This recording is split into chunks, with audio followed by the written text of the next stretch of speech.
We bring in our buddy Richard Davenport, Whole Hog Sports, Arkansas Democrat-Gazette here on the Lewis Automotive Group hotline. Richard, I know a conversation, not just the last week or so, but for a while now has been that Little Rock game. I wonder if you could kind of explain, with Arkansas losing that recruiting weekend this fall with what could have been a home game, how much is a detriment is that to this staff, which is already underserved on the recruiting budget, which you've pointed out? Like, how much does that impact not having one extra recruiting weekend in Fayetteville, in your opinion? Well, a lot of times, say you're a top prospect and you're a top 200, top 300 kid.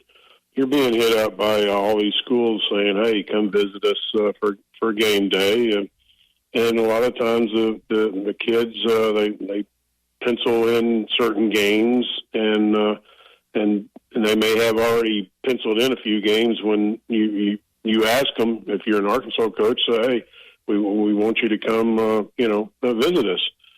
And the less opportunities that you're hosting, you're having games on campus, the less opportunities that gives the kid. Maybe he's already penciled in several other visits, and the only possibility was last weekend. Well, Arkansas was playing in Little Rock, obviously, so that it hinders you when most other schools obviously have 7 home games, and you have one less. And heck, they've had that less, when they work 2 less than when they were playing in Arlington, obviously. So, and I'm sure that Coach Cal would have loved to have been able to have taken Brandon McCoy, the 5-star that was visiting over the weekend, to the game and let him see the atmosphere and just see the campus when it's full for football games. But obviously he wasn't able to do that. Do you lose momentum in recruiting when you have to go 3+ weeks without being able to host a kid? Game started, for initial game was in Fayetteville. Then you had Little Rock, Oxford this week, Memphis next week. Don't get that first home game for a while until Notre Dame at the end of September. Do you see that, Richard, losing momentum when it comes to getting kids on campus? I don't know. I'm sure other schools have stretches where they don't have a home game for that time of period, but does Arkansas have more of those because of playing in Little Rock? Possibly so. So anytime you have less opportunities to host kids on your campus, that's a disadvantage. And obviously they were able to distribute tickets to recruits on Saturday for the game, but they couldn't have any interaction with the kids before the game, after the game. Kids couldn't go out on the field for pregame, and that's another opportunity for coaches to run over there and say hi and introduce themselves to their parents and stuff like that. But I think it's more of a frustration point for Arkansas when other schools are having 7 home games and you're having one less, and it does kind of hinder you a little bit. Richard, we had a question texted in to us. I want to ask you about it because I don't have all the details, but 2026 commit Javon Gilmore plays out in South Carolina as a quarterback commit. Someone asking about being benched early in the year. Do you have any details on kind of where his early high school season has gone, and is he on track there? What's the scoop? Honestly, that part I don't know if that's been the case. I do know he's his stats are not eye-opening or anything like that through the first few games because I know that they've been blowing out opponents. I mean, he's only thrown for 123 yards so far this season and a touchdown. But as far as him sitting the bench or anything like that, it's not something I'm aware of. But obviously, I'll check into it.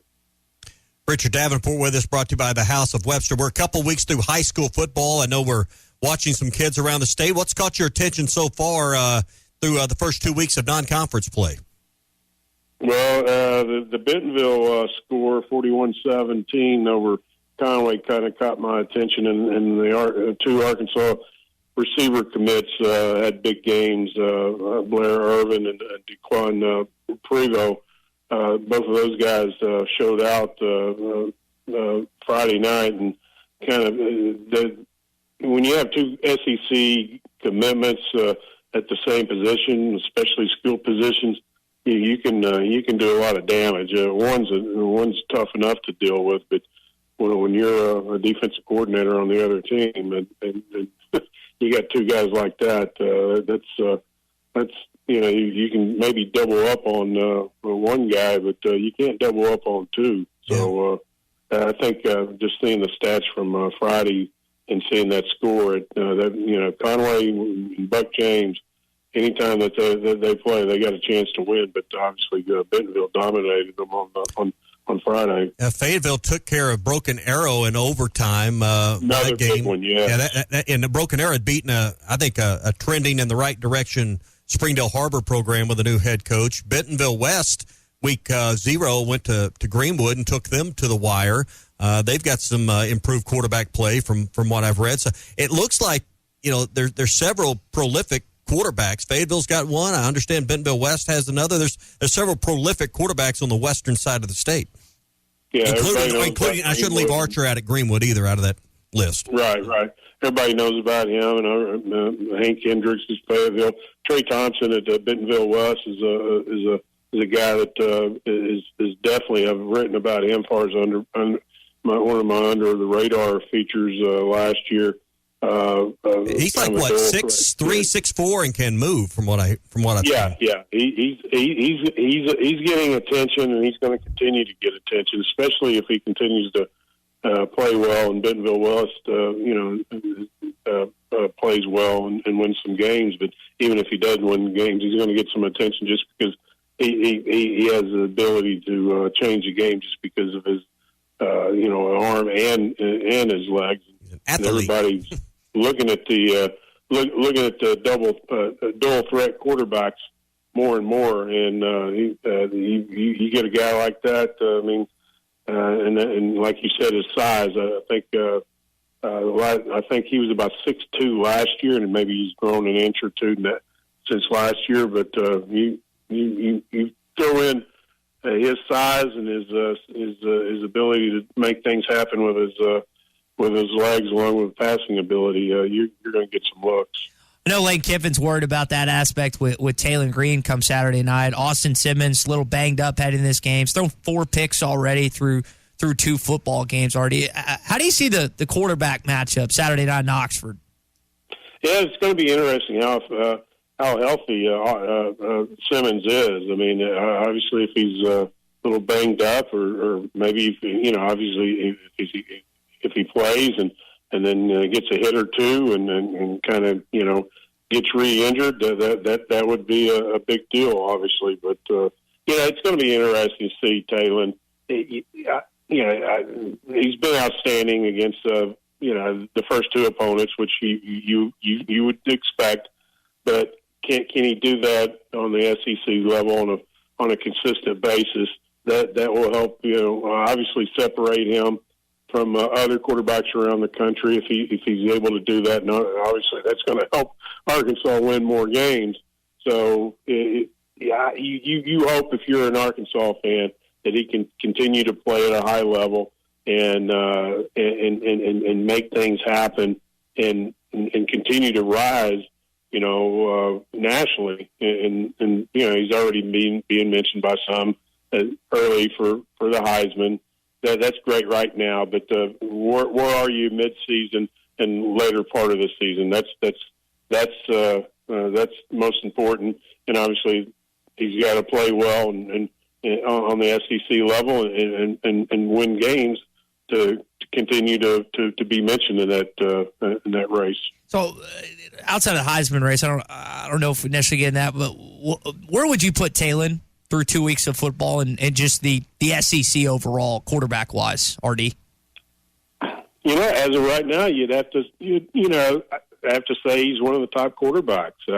From a physical standpoint, his ability to change a game, obviously his size, everything that he possesses is top notch. Now, can he do it on a consistent basis against SEC level play?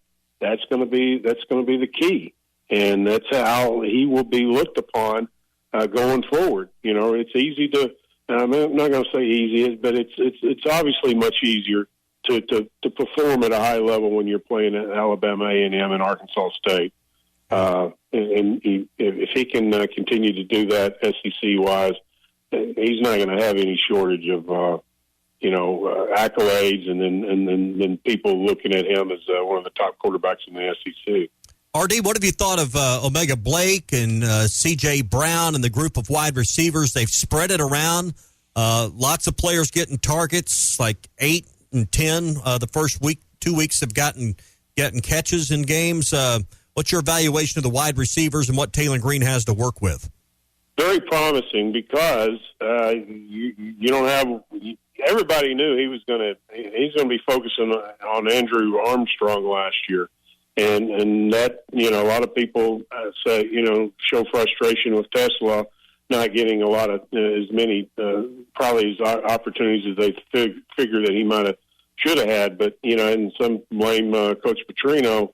But I think Taylen just had that comfort level with Andrew Armstrong, and you can't blame him because they were outstanding. But at the same time, with this group, you don't know if there's, I would probably say right now, Omega Blake is probably right now looking like he's going to be the go-to guy, but he's not putting up the numbers. Well, he's putting up pretty good numbers, but he's not being thrown to on a consistent basis as much as the Taylen did to Andrew, and obviously it makes it much easier on defenses when you have it that way. But I think with what really has impressed me with Blake is his ability to make things happen in the catch. He's very elusive for a guy that's about 6'2", 6'3", yep. And then you throw in all the other guys.